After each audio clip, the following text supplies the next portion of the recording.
What's up, everyone? It's showtime again. From a psychological perspective, does prison work? Ooh, you want to go there, huh?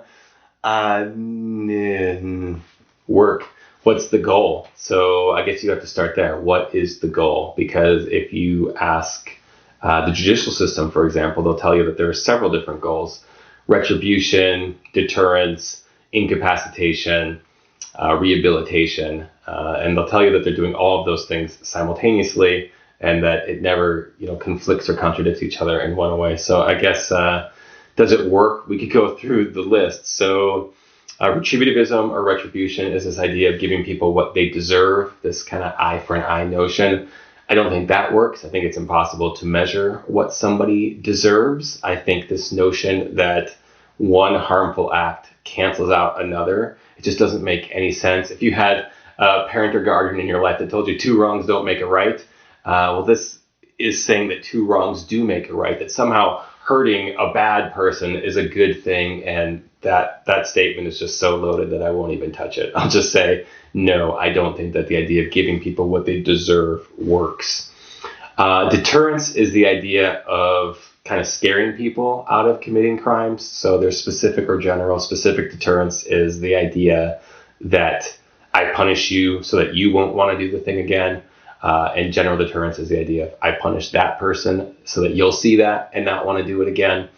And I won't say that deterrence never works, but it's often not that effective for a lot of reasons. One is the psychological phenomenon known as reactance, where when you tell me I can't do something, now I want to do it even more, right? And what I want to do is just become clever and better at doing it and not getting caught, because deterrence scares you away from getting caught. It doesn't scare you away from the action, right? Oftentimes the things that we do that are illegal is there's an emotional component, there's a non-rational component, there may be a passion or spur of the moment component. So it's not like people are really sitting down and doing a cost-benefit analysis very often. Like, well, I really want to do this harmful thing, but it would have this consequence with this likelihood of me getting caught, and how do I decide? Maybe I will commit that crime, right? Like, that's probably not the scheme in which crime happens. We know also that prison tends to generate recidivism. That is, once you're in once, you tend to be in again because of the ways that the system harms you and because of the limitations that the system puts on you when you end up back in society. So that's a very non-deterring consequence of our system.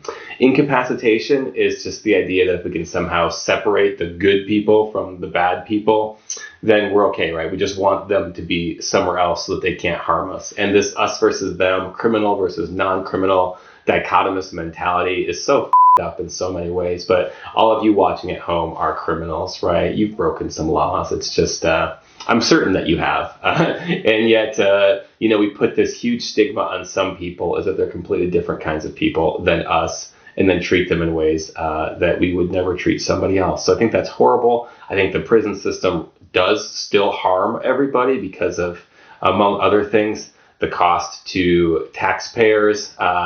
Also because I think harming any human harms us all. That doesn't have to be your perspective, but that's my perspective.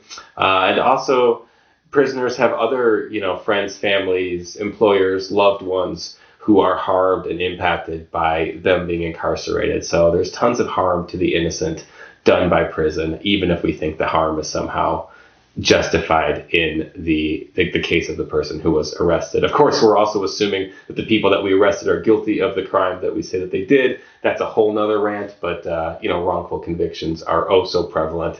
Eyewitness testimony is incredibly flawed. False confessions happen all the time. People take plea bargains for a variety of reasons that don't have anything to do with guilt, and so there's all these layers here as well. But I'll try to keep this reasonably short.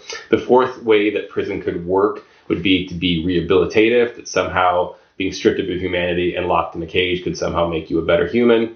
In theory, anything can make anybody a better human, but this is a very poor catalyst, and we very rarely see that kind of result. And if you talk to anybody involved in the system, few, if any of them, take this notion of rehabilitation seriously. It's something we say, it's not something we do, right? We churn out punishment. We don't individually tailor rehabilitation to the person. More often than not, we cause them more harm, which makes, them a worse person, not a better person, if you want to use that kind of rhetoric. So from a psychological perspective, does prison work? I guess that's my long-winded way of saying no, I suppose it doesn't. And that's a real bummer, right? And that's something that we should probably address as a society. And we need to do better for our fellow human beings and for each other, for everybody than we're doing right now. So there you have it. Thanks for asking. I appreciate you. Feel free to share your thoughts on punishment down below, and I'll see you back here next time.